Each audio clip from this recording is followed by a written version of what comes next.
Well, if you will, go ahead and turn your Bible now to Proverbs chapter 14. We're going to begin in verse 19. Chapter 14 and verse 19. And for those of you who are in the class downstairs, I'm not sure what Brother Don's plan is, but our promotion Sunday will come 2 weeks from today, and which may mean that I get promoted to the class downstairs. And if I do, you may actually cover some of the same material that we're going to cover in the class today, or at least next week, because of the way the class has ended. But I just thought about that a few minutes ago. I thought, some of you may get double dipping on some of this, but I may actually learn something between now and then that would make it better. So, but let's talk about this morning, verse 19. The evil will bow before the good, and the wicked at the gates of the righteous. Notice again how Solomon uses the contrast quite frequently between good versus evil, right versus wrong, righteous versus evil. And he will talk about the difference between what they do and the outcome of their lives. We tend to think that evil people are in control. If I were to ask you today, who do you think's really in control of our world? Who would you say, the evil or the righteous? I think most of us would say evil people are running the world. I'm not just talking about our country, I'm talking about everywhere. For the most part, evil people are running the world. But will there ultimately be something change that brings about the fall of evil and the rise of good? Y'all don't sound as confident about that. Let's go to the book of Genesis for just a minute. I'd like for somebody to read for me Genesis chapter 42 and verse 6. If you find it, go ahead and just raise your hand and then read that for me. Genesis chapter 42 and verse 6.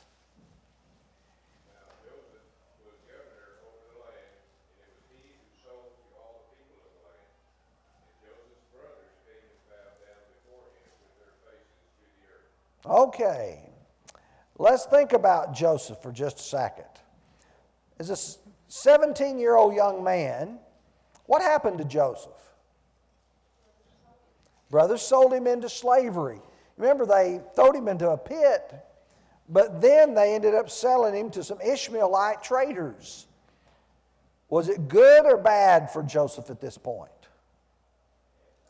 Bad.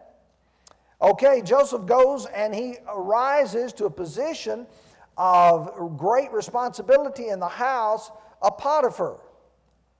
What happens then? Bad happens again. He's falsely accused by Potiphar's wife. And so he ends up in prison. And you'd say things turned out bad again. Then he is able to interpret the dream of Pharaoh, and in doing so, Pharaoh elevated him to being governor. And those same brothers who had sold him into captivity, what did they do in Genesis 42 verse 6? They bowed down before him. Our problem is sometimes we are too short-sighted. We only look at what appears to be today. And you remember Psalm 73. I could easily digress here and go to Psalm 73. But there the psalmist said, I was envious of the wicked. And he goes on and talks about there's no pangs in their death. They have no difficulty. Everything appears fine for them. And he said, this was too difficult for me until I considered their latter end. And he said, then I know what's going to happen.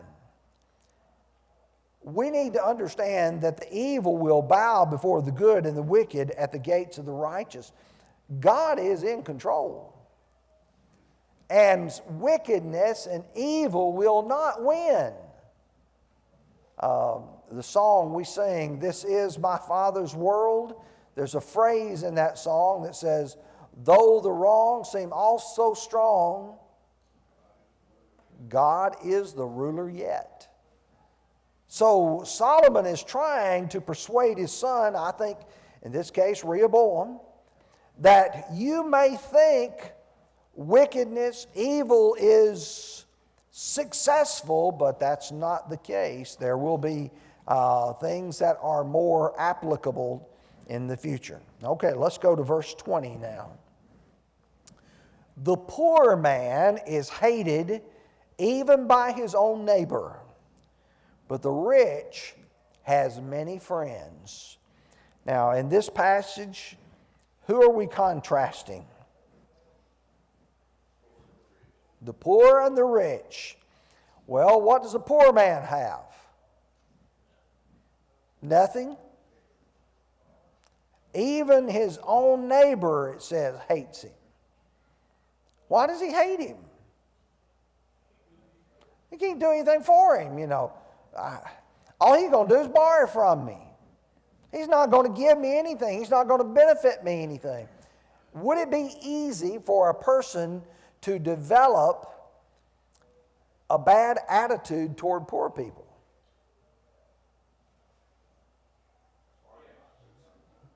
Yes. That's exactly the idea that many people have is, look what they did to themselves. Do we prejudge people often? Jesus said, judge not according to appearance, but judge righteous judgment. If you judge according to appearance, what you see may not necessarily be the case. Is it possible that there are people who have become poor through no fault of their own? A series of misfortunes have plagued them. A person could be broke in a heartbeat today with one illness. And people don't understand that sometimes it's not what they have done or failed to do, but it's the circumstances in which they found themselves in life. And the poor man's hated by his own neighbor, but the rich, on the other hand, has what? Many friends. Now the question is, why does he have many friends? Yeah, that's true. But why does he have the many friends though? What's that?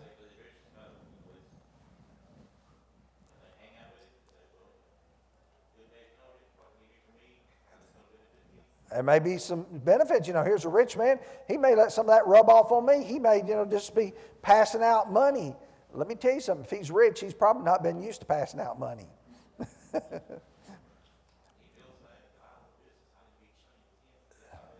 Yeah, if I can make friends of the rich, then something will benefit me in all of this. Go over to chapter 19 for just a second of Proverbs. Look at verse 4. Chapter 19 and verse 4.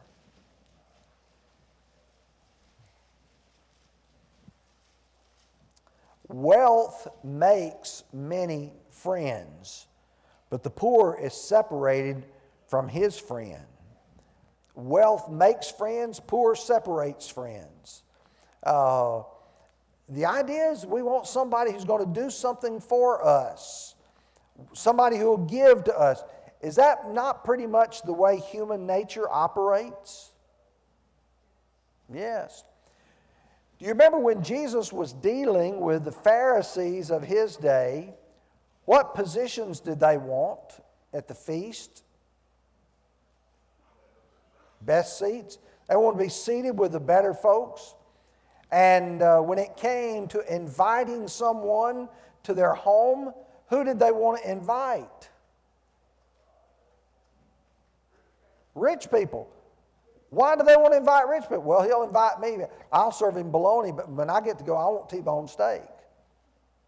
Because he can afford it. But who did Jesus say invite?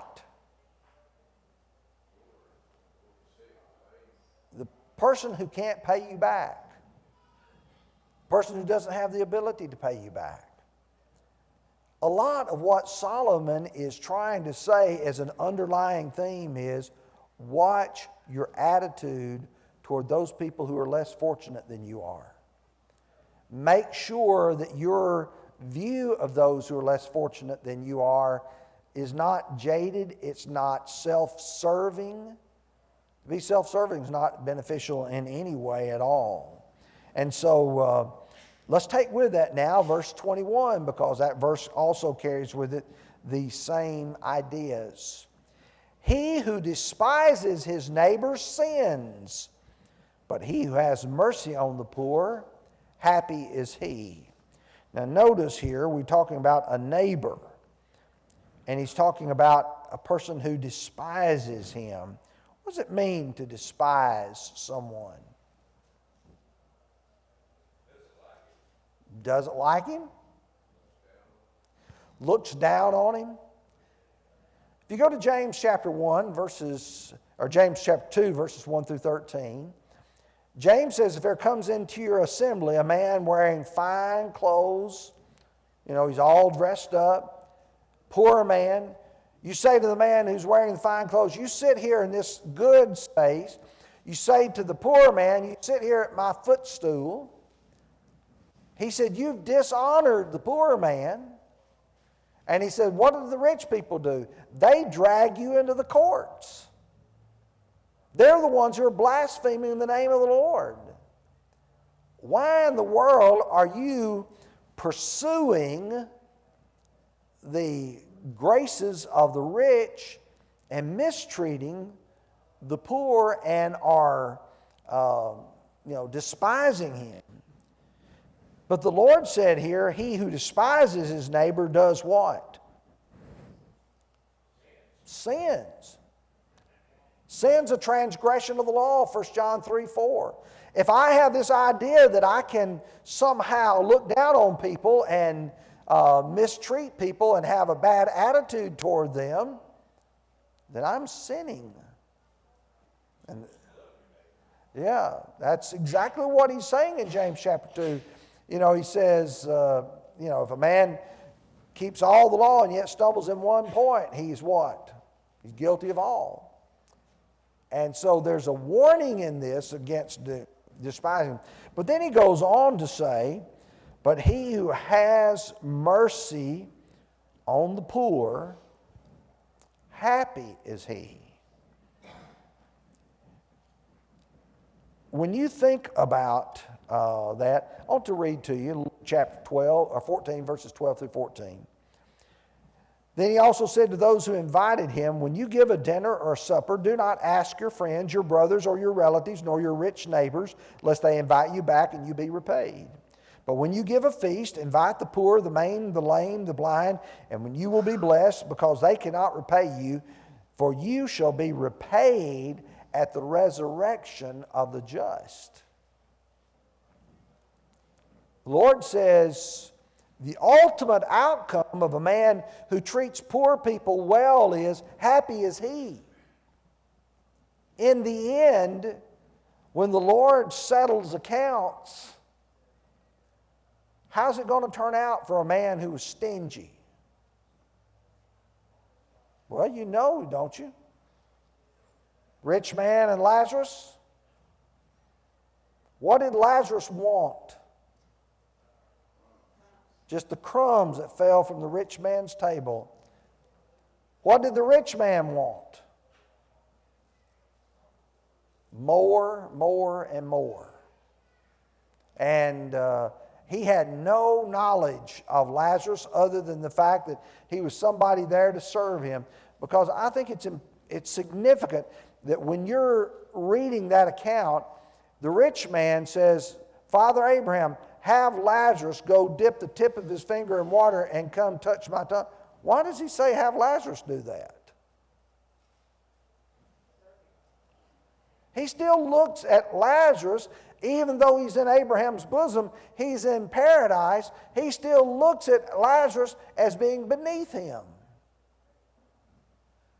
as still being a servant to him. And I think it's significant here that Solomon is trying to impress that upon the leader that's going to be coming of God's people. And when the suggestion was made by the people being taxed to Rehoboam, will you make it easier on us? What was the response?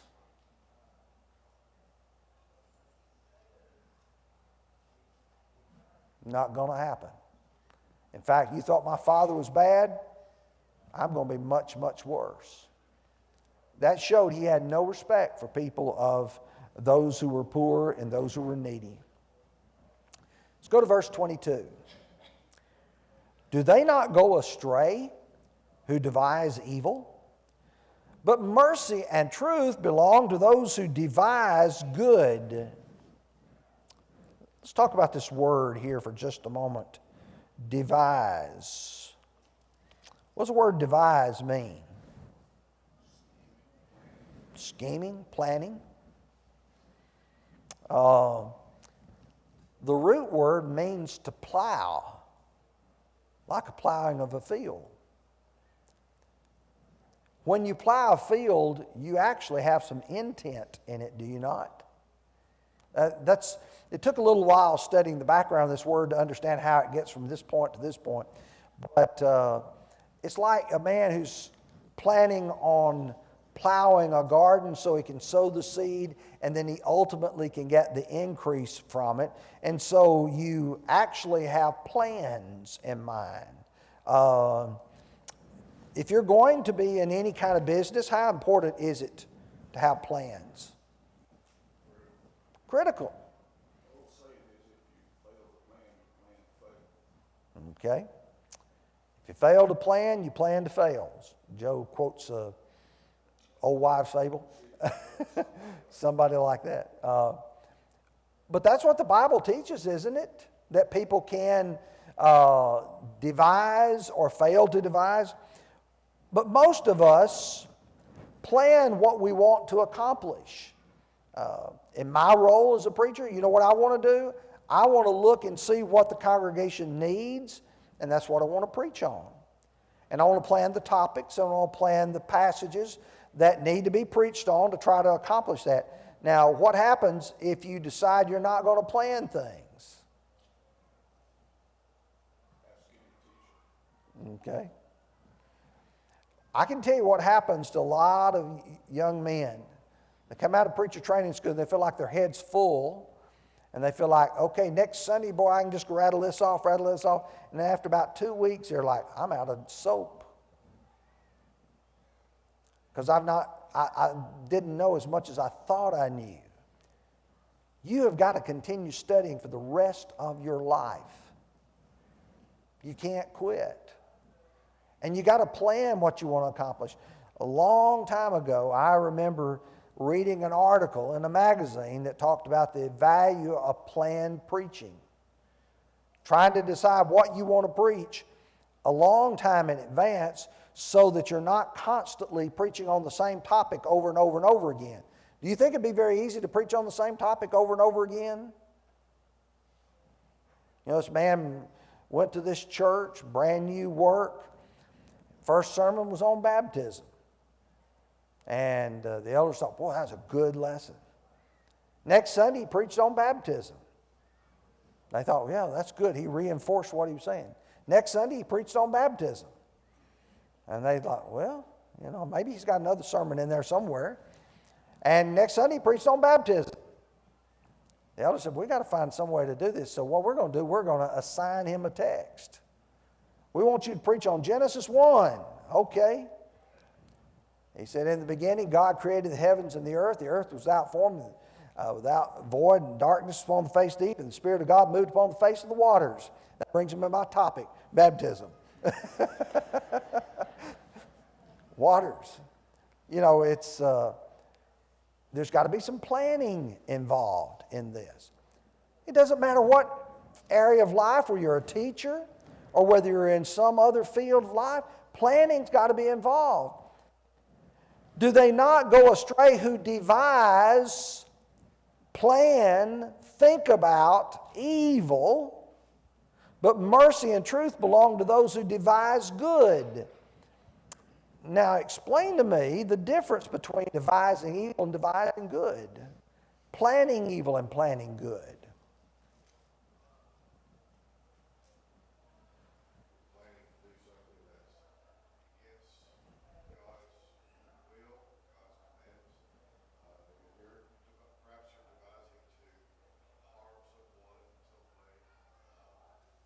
Look at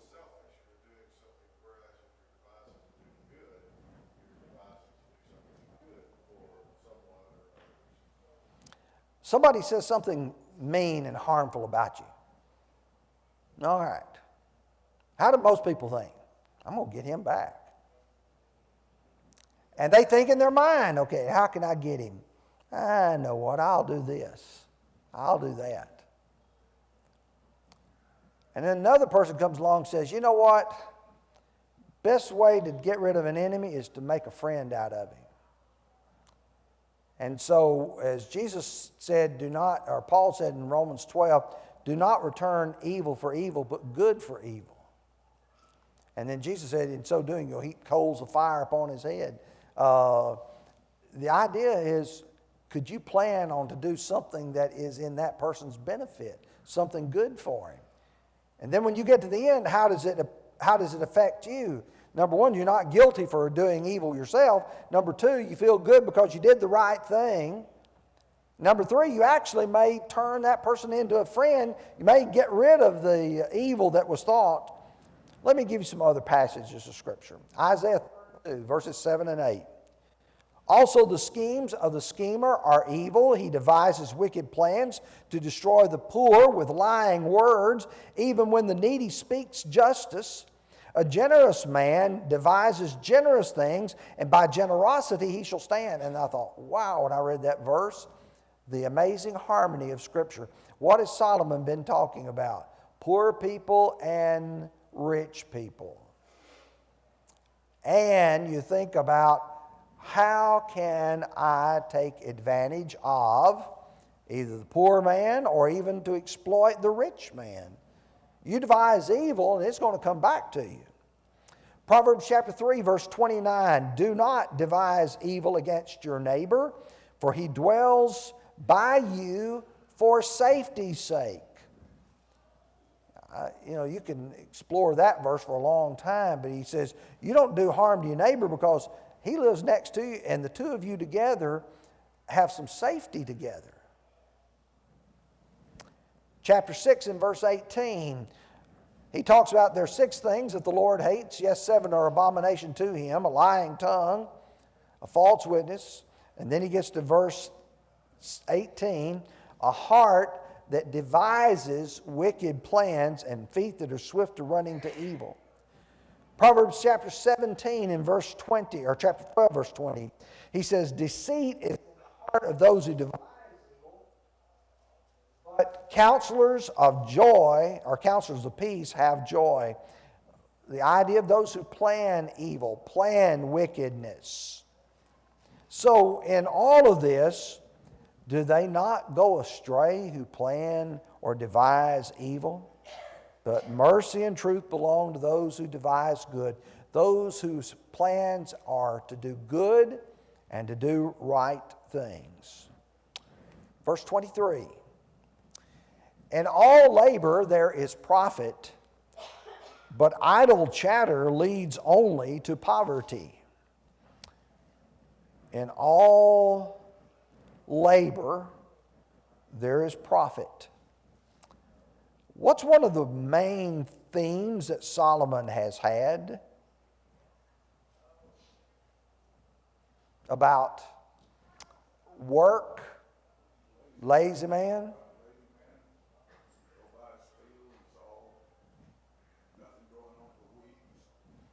Yeah, I mean, the lazy man doesn't do anything. He doesn't accomplish anything. He doesn't work. He can come up with more excuses than anybody you can ever find. And he's the kind of man who puts his hand to the dish to eat, and he's like, do I have to feed myself? Can somebody come else feed me? I mean, he says, as a door turns upon his hinges, so does the lazy man on his bed. That's pretty bad when you're in and out of your bed just like a door turns on its hinges. But he says, in all labor there is profit. Now, sometimes, have you ever felt like that you were not accomplishing anything? That you worked real hard on something and it did not appear to have any benefit at all? Was there some profit in that? You learn there's some things you don't do. You know, if a man says, you know what, I think I'm going to make a killing by planting purple hull peas. I'll use learn. And he goes out there and he says, okay, I spent all my money on gas or fuel for the tractor. I bought the seed, I bought the fertilizer, I put the time, the effort in, and then you realize nobody likes purple hull peas, except for me. And Joe, and the person says, you know what, that didn't benefit me. I didn't make any profit out of it. You know what next year you do? You plant something else. You look and say, but was there profit in that? You learned something from it. In all labor there is profit. You learn something from it.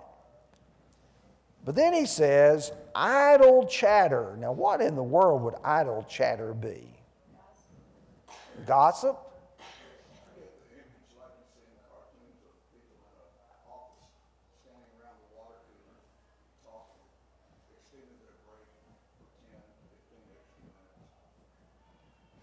I think of the cartoons that says blah, blah, blah, blah, blah, blah. It has, nothing that is idle chatter, doesn't have any benefit at all. Y'all may not know it, but Aesop's Fables says, after all is said and done, more is said than done. And I wanted to use an illustration. Several years ago, there was an attempt to try to send a piece of gospel literature into the home of every house in the United States. The Sycamore congregation in Cookville was heading that up. And Brother Horace Burks not only was putting a lot of his own money into it, but was trying to encourage it in several ways. In fact, a group of the elders and myself and maybe some of the deacons went up there to have a meeting on the early stages of the planning. And Brother Burks had a really good illustration, and I've never forgotten it because it was just right recent for him. He owned several businesses, and his idea was, I need a new vehicle, and he bought all of his vehicles from Capital Chevrolet in Nashville. So he called up on the phone. He says, I need to buy a truck, and I need to speak to a salesman. And the secretary said, I'm sorry, Mr. Burks, all the men are in a sales meeting and they can't be disturbed. And he said, excuse me, I'm wanting to buy a truck. Is that not what the salesmen are trying to learn how to do? And she said, I'm sorry, Mr. Burks, but all the salesmen are in a sales meeting and can't be disturbed. He says, okay, I'll go somewhere else and buy a truck. And he did. Is it possible that in the church that we meeting ourselves so much that we never get out and do the work?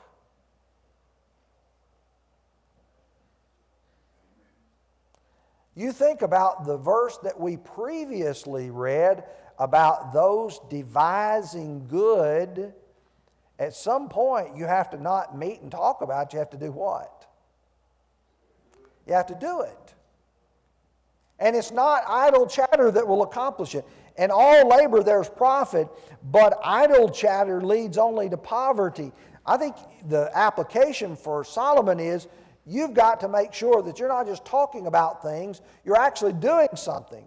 There's some labor, there's some activity in this. And I think the lesson for us in this is, let's don't just always talk about it, let's do something. And I don't want to leave the impression that I do sometimes. I had a sister this past week call and say, I want you to know this sister here in the congregation has helped me numerous times, And I said, there's a lot of people in this congregation who do good things for other people that nobody knows anything about. And they don't want to know about it. But they're just trying to do good. That's what pleases the Lord. And that's the reason why, in Matthew 6, it talks about their alms giving. Don't do them to be seen. And then there will be benefit from it. Okay, verse 24. The crown of the wise is their riches, but the foolishness of fools is folly. Now, let's split this verse for just a second. We'll see both sides in just a moment. But the crown of the wise is their riches. Now, in Solomon's eyes, what does it mean to be rich? Is that bad or good, or neither? Neither. There are times when riches can be bad. There are times when riches can be good, depending upon how they're used. Not every rich man in the Bible is a bad man. Not every poor man is a good man. Generally speaking, riches can be a tremendous deterrent for being faithful. Jesus acknowledged that. How hard is it for a rich man to enter into the kingdom? And he acknowledged the fact that the poor are those who are the ones who are seeking him. But he says the crown of the wise is their riches. What do you mean the crown of the wise is their riches?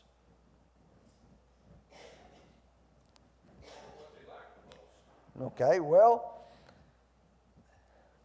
let's go to Ecclesiastes chapter 7 for just a second. I think there may be a nugget of truth here that it'd be easy to overlook. Ecclesiastes chapter 7, let's look at verses 11 and 12. Ecclesiastes 7, 11 and 12. And you think about the way Solomon states it here and the great application of what he's saying. Wisdom is good with an inheritance, and profitable to those who see the sun. For wisdom is a defense as money is a defense. But the excellence of knowledge is that wisdom gives life to those who have it. Well, let's just take that first phrase of Ecclesiastes 7 and verse 11. Wisdom is good with an inheritance. Okay, you inherit a whole lot of money from your rich uncle who lives in California, which none of us have, by the way. But you inherit, is it good to have some wisdom with that? What happens with people who have no wisdom who get an inheritance? They squander it. They do exactly what the prodigal son did.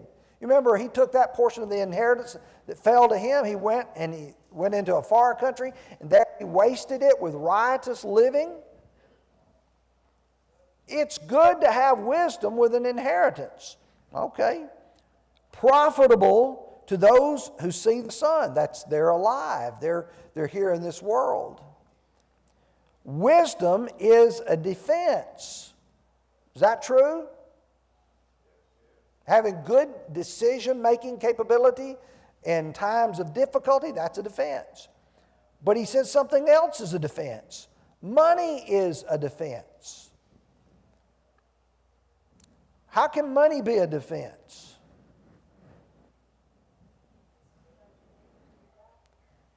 You need it. What if somebody says they're going to take you to court and you don't have enough money to defend yourself? You're automatically lost. Money can be a defense. Well, let's go back to Proverbs 14, verse 24. For the crown of the wise is their riches.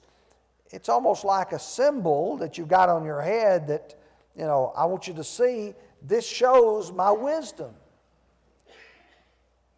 If a man is wise and prudent in his investments and his saving, will he acquire some substance? Hopefully. I mean, normally speaking, would a person who's wise and lives long enough acquire something of value? Yeah, they will.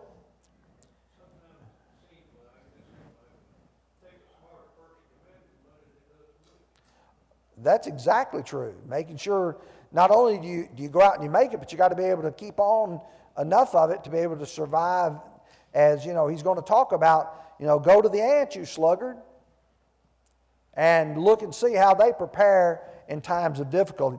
He says, but the foolishness of fools is folly.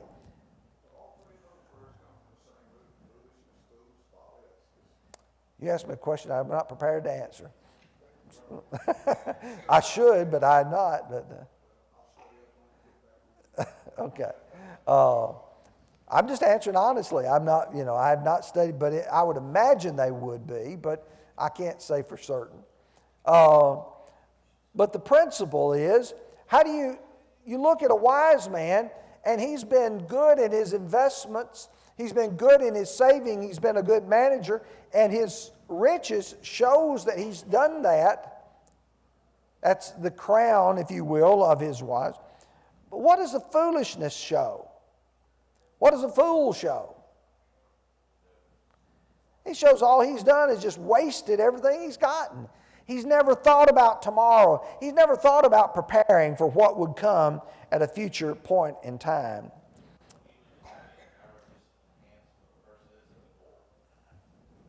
Yeah, it would. Money.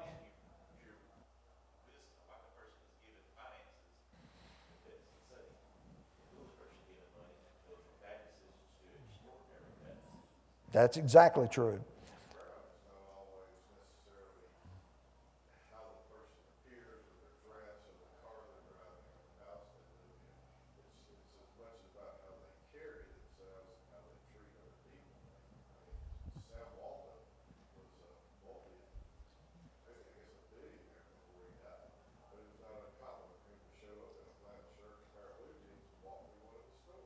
Mm-hmm.